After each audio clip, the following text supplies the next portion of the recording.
Ok, donc je suis allé un peu vite en besogne. On va voir d'abord comment faire des images, comment intégrer des images et aussi deux, trois petites choses avant d'attaquer notre projet avec les planètes qui tournent les unes autour des autres. Donc là, on peut effacer ce qu'on a vu avec Rotate, c'est bon, c'était pour l'exemple. On va donc intégrer une image, on va pouvoir la créer tout en haut. Pour commencer, on doit appeler l'objet image et le mettre dans une variable. Donc var img, donc la variable vous l'appelez comme vous voulez, hein. Si ça fait des fleurs, vous mettez une fleur, etc. etc.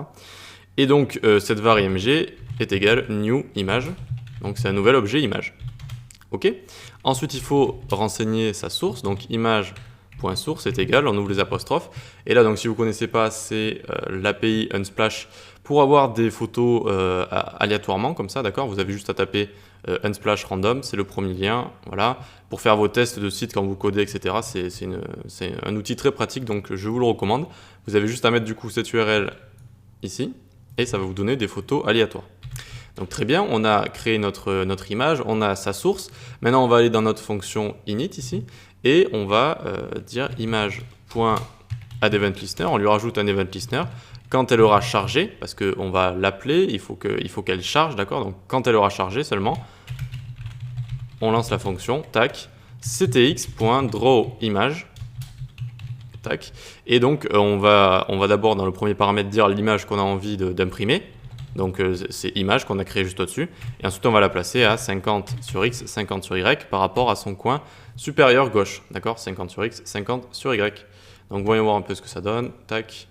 On vient ici, on voit bien que du coup ça fonctionne. Donc là c'est normal, je vais vous expliquer pourquoi ça s'est enlevé quand j'ai baissé la console.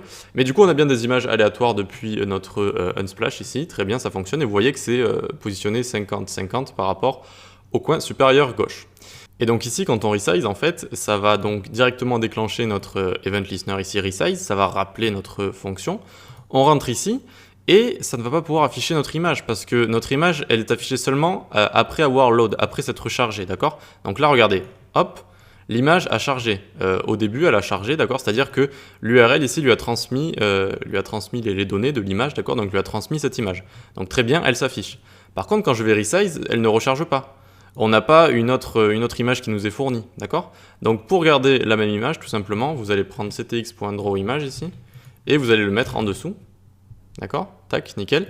Et donc non seulement quand on va du coup arriver sur le site, on va avoir notre image, mais quand on va resize, notre image va rester.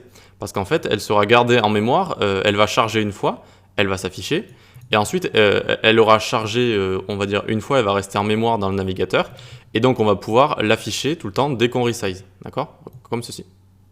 Voilà. Ok, donc on va se retrouver dans la prochaine session pour voir une méthode cruciale pour vraiment gérer nos animations. Allez, à tout de suite.